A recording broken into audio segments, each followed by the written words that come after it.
Good morning, good afternoon, good evening, and welcome to the Bull versus Bear webinar. Steve Miley on the call for trade day on Thursday, the 20th of October. Apologies for slight delay there. Just saw a headline flash up and I was just checking it out and then lost track of time. Saw a headline flash up saying that a Russian fighter jet fires missile near RAF plane, that's the Royal Air Force UK, over Black Sea in shock escalation. Russian jet released missile near RAF last month. It happened last month. Right, okay. That's why. But nevertheless, that happened, and that's just breaking news, I think. But just looking on the charts don't seem bothered at all, right? Yeah, it was from last month. Okay, that's why. Okay, let's move on. Back to where we were. So we'll take a look at calendar. We'll take a look at both macro and micro calendar, the economic data plus the earnings calendar, what's influencing markets right here, right now. We'll take a look at, oh my God, what's going on? I mean, excuse my language, but shit show. I mean, UK politics, I mean, honestly, unbelievable, but we'll come to that shortly. And I know I've been going on about this, and I know it is in the UK, and I know I'm in the UK, but it is having an impact on other markets elsewhere. So I think it is relevant. It pulled European equities down this morning, but they've rebounded back, as have the US futures. So but we'll run through all the headlines around that. Good chance we're going to lose our Prime Minister again, only to put one in place. It's turning into like Italian politics, which I never thought I'd hear myself say that, having covered Italian politics back in my 20s and 30s when I was a broker. God, the UK is going down that route. Anyway, let's get back to the program. Let's take a look at the calendar. So yesterday we didn't really have anything of note in the afternoon on the macro side. Just stepping back, we obviously already looked at the higher than anticipated UK and European inflation data. Actually, we did get Canadian data in here. Again, Canadian data. Well, actually, the core CPI was kind of in line in here. Nothing, no real shakes there. The headline CPI was slightly above expectations. So again, highlighting concerns in there. We also had, was it Bullard on the tapes overnight? Yeah, Bullard spoke overnight. Bullard is a hawk. If we go to our ITC, I'm not sure if it's picked up. It was in this morning's My European. So if you go in here, Bullard, look right at the bottom of their hawk and their dove to hawks. Bullard is a kind of an Uber hook, right? And I don't know if they've got it in 5 things in here. Let's have a look. Yeah, here he is. It's on the top of these. Okay, so it was in My European one this morning. So Bullard said he expects the central bank to end its front loading of aggressive interest rate hikes by early next year. Okay, that's what the curve is pricing in, remember. If we're going to look at the Fed curve in here, so here's the next meeting nailed on for 75. Year end for the next meeting after that, pretty much a very good chance of another 75. And then when we get into the beginning of next year, look, we're seeing peak rates of 475 to 5% in here early next year. And then that's where they stay peaked through March. Look, actually, we just nudge up to 500, 525 through March. So early next year, and then don't go above that. So kind of Bullard's telling us that the kind of curve in here has kind of got it right. But what's also interesting, he says here, look, aggressive interest rates by early next year shift to keeping policies sufficiently restrictive with small adjustments as inflation cools. You do have to think about what the reasonable level is. What I do is become Wall Street to gauge for any Fed policy pivots. Such an approach will resonate with double line cap. So it does sound as a view that Treasury yields may hit a peak between now and the end of the year. So it does feel like, one of the more Uber Uber hawks within the Fed. Who, remember, Bullard was the one who first started to call for when we had the shift from the 50 to the 75 basis point hikes. Bullard was at the forefront of that. And Bullard now seeming to say, well, by the beginning of next year, rates will get to their correct level. And that's what the curve is already showing us from our Fed Watch tool. And Bullard also saying then sufficient restrictions with small adjustments as inflation cools. So he's looking for inflation obviously to cool going into the first half of next year. So it does look like we kind of maybe have reached the curve is priced in kind of terminal rates, the peaking rates, and that there's a chance that they're going to maybe hold them there for a while, but there's also then scope for obviously rate cuts at some point, which the curve is also pricing in for the back end of next year. So when one of the more hawks in here starts to shift slightly more dovish, there is a sign that then, maybe getting a shift within the broader Fed outlook. Okay, so I think that's interesting. However, just going to go and jump to the chart. Part of the losses that we saw in stocks yesterday, and it was slightly driven by the Nasdaq. If we go and look at the treasury yields in here, we'll go look at the treasury prices in here. So prices, this is the futures market, plunged lower yesterday and then lower again initially this morning. They have rebounded higher. So remember, lower prices equals higher yield. And if we go take a look at the yield chart in here, here's the 10-year yield chart.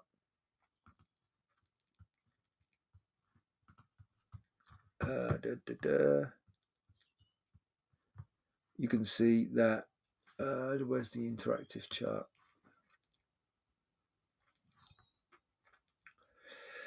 So the 10-year yield chart for the US, you can see yesterday spiking higher in yield, way above 4%, taking out 4%.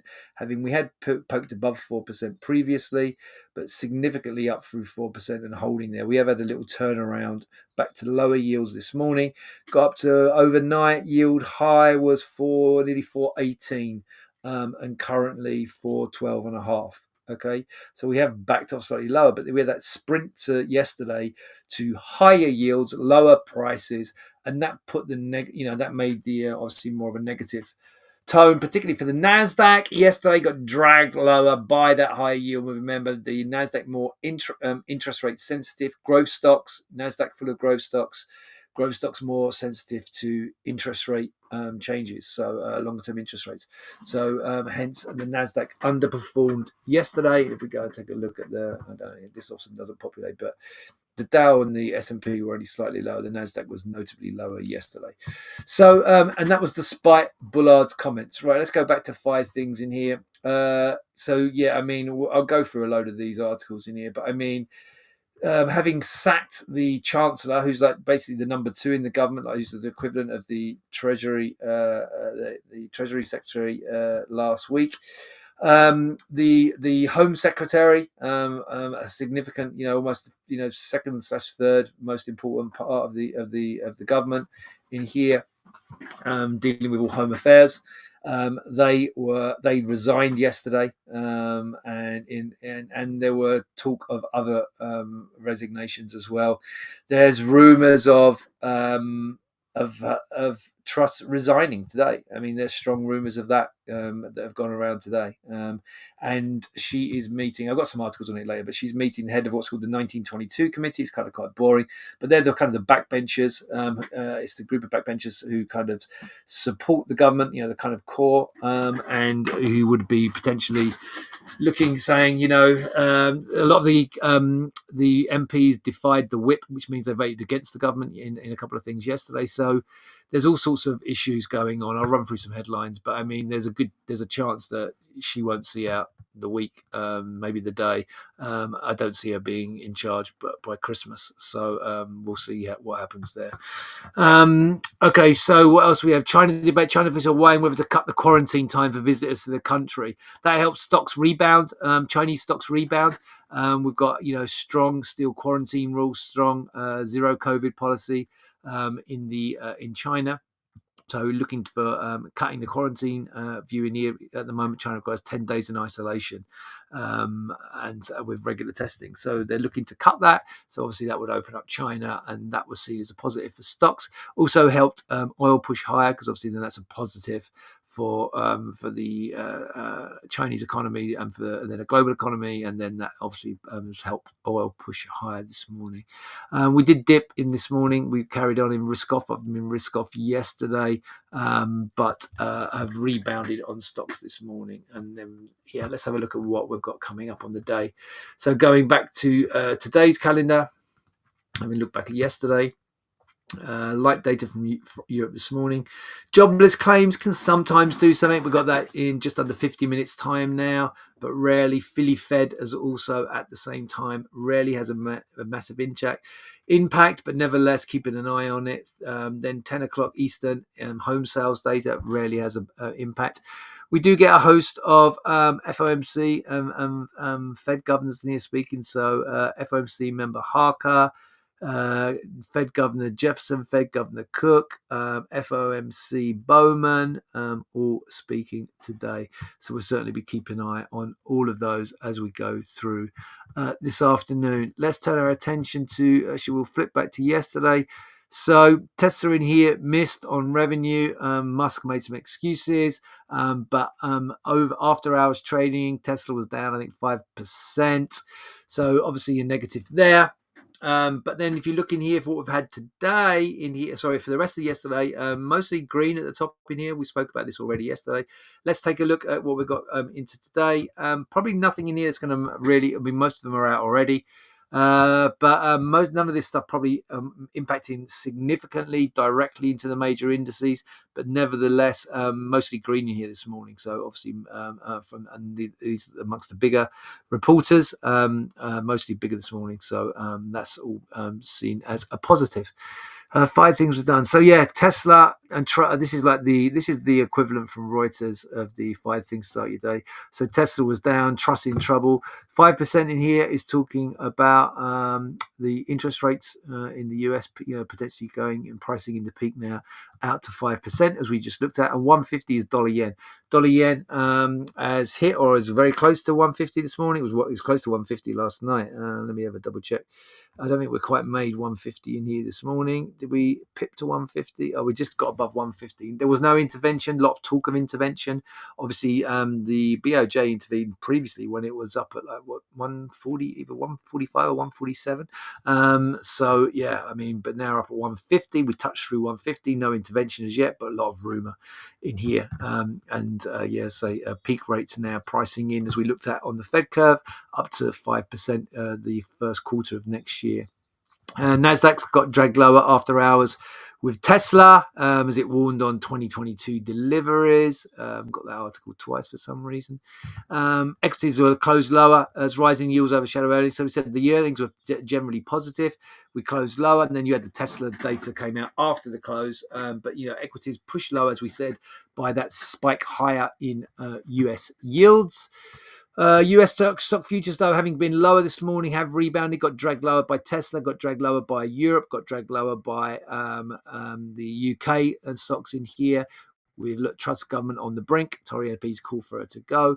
But then we rebounded. We have rebounded in this morning. Nothing really causing that rebound. Maybe the positive earnings we've had, but nothing really obvious.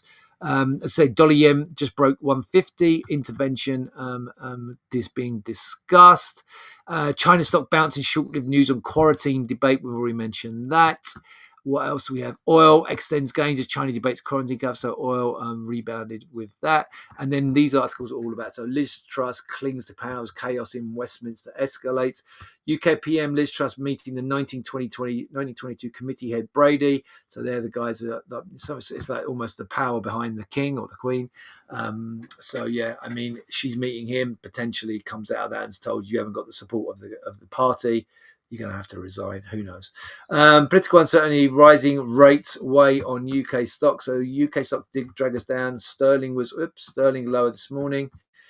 In here, on the back of it, the pound lower and clinging to power, trust. So we've gone through all of this. It's all the same stuff. And then European exchanges this morning, you can see we're actually kind of mixed in here this morning. The DAX is down 0.4. The CAC, the DAX German index down 0.4. The CAC, the French index, is up 0.4. The FTSE actually showing it unchanged in here, was certainly down this morning. Kind of mixed in here to around unchanged. And US stock indices having been lower yesterday, particularly led by the Nasdaq. You can see we've had a decent bounce this morning. So Dow's back up 0.5%, the S&P a third, but the S&P kind of unchanged, just about a tenth higher. But having been lower this morning, we have rebounded. Okay, let's take a look at a few charts. So that's the lower prices that we saw, but then a bounce this morning in treasuries. Whilst I'm on this tab, I'll just run through the commodity markets in here. So gold lower yesterday and lower again this morning. We have had a bounce in here. It's holding this support. I mean, it still looks bigger picture vulnerable to me. If we go in here, this low over here, the low from end of September, 1622.2. We bounced off a 26.3 this morning. if we step into the 15-minute chart, so there's the bounce we've had. We do have a succession of higher highs and higher lows. I mean, I think now we've cleared that high there.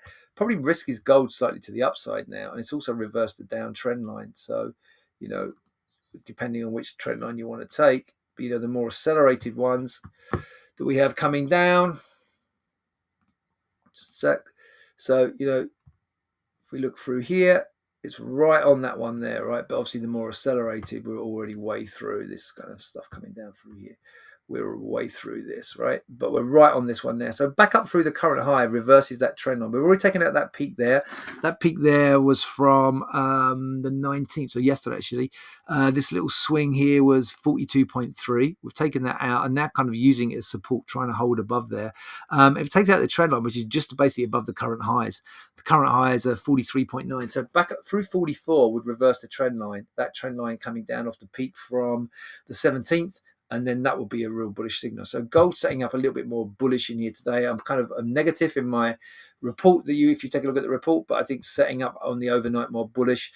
And similar on oil in here. Oil setting up more negative, but the follow through on the upside this morning, you can see we cleared above the high from 2 days ago. And if we go back there, in here, you got now higher highs, higher lows. You've cleared above this high. You cleared above this high in here. So oil, again, looking more bullish in here as well. Let's go take a look at the stock indices. We'll kick off with the S&P. So despite the setback in here, so obviously we had a sell-off yesterday. The market was lower again, kind of overnight, but then it's rebounded pretty much from yesterday's low. We'll zoom in and take a look at that. So I think underlying the fact that we've defended the low in there looks more positive. So there's the overnight kind of low, and then we've gone down, tested this. Look, 1, 2, 3 times we've tested down here and held, right? So you got the low in here from overnight was 76.75, held then at 77, held again at 76.78, 75, then held again at 80.25. So it's held 1, 2, 3 times, held that low there. And you can see this low in here put in respect to this low over here as well, back from the 17th, okay? That low there was 68.25. So the market respecting and this low here.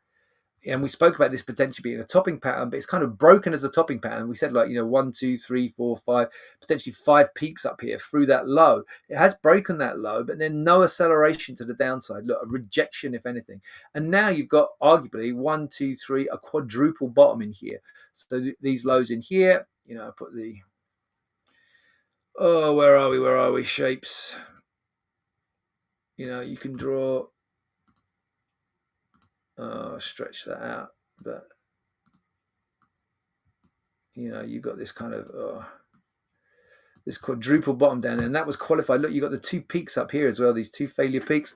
One there was 21.25, the other one was, let me get this right, 19, and it's taken both those out, and it's dipped since it's taken those out. So you've got almost like a quadruple bottom in here, and obviously it's also reversed this little kind of counter trend line that you have coming down through here. This counter kind of topping trend line has reversed that as well. So for me, although we're getting a slight dip in here at the moment, I'll be looking to buy that swing. I think potential for another update in here today. That's the S&P. Let's take a look at the Nasdaq. Or the Nasdaq, we had yesterday's low just about undercut the previous day's low. Then we've undercut it again. So more negative in here. No surprises. Nasdaq more negative. Why? Because of the higher yields and growth stocks doing underperforming. But again in here, if you look, we've got this low over here, this swing low from back on the 17th. That low there was 022.5. Yeah, 11,022.5. And we went down to here, 1108. So just undercut it. Then here, 1116. And then here, 1132. So kind of defending this low over here. Again, it had the topping pattern went in through these 2 lows here, and then hasn't really accelerated. And now you've pushed above that peak there. So you've created, arguably down here, a triple bottom. 1, 2, 3 lows up through that peak there. It's clearly reversed the down trend line. It comes off the highs through here. Actually, maybe not quite. No, we've reversed that trend line. You've got a bigger one coming back to the actual peak over here.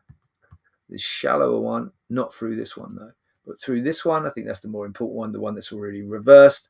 Now it's coming back testing the underside. So I think there's a buy opportunity looking for a swing, maybe a dip back towards 11,100, and then looking for this to swing back higher. And if it takes out that peak there, then it looks a lot more bullish. So that peak there is 11,212 3/4. So up through there, it looks more bullish again. That spike high, that failure high there.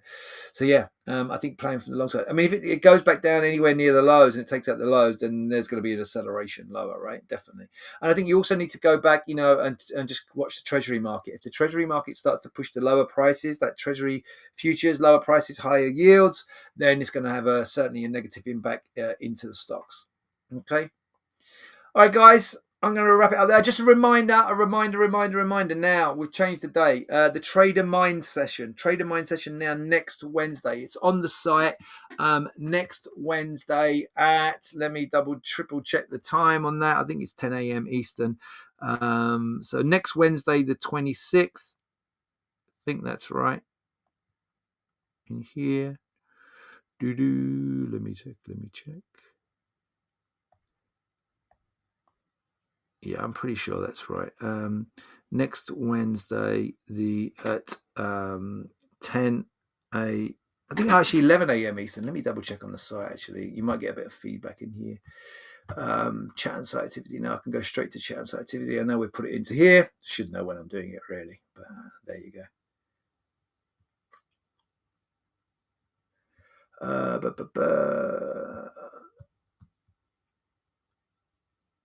Oh, I can't see it. All right, I'll give you an update tomorrow, guys. Yeah, but I'm 99% sure.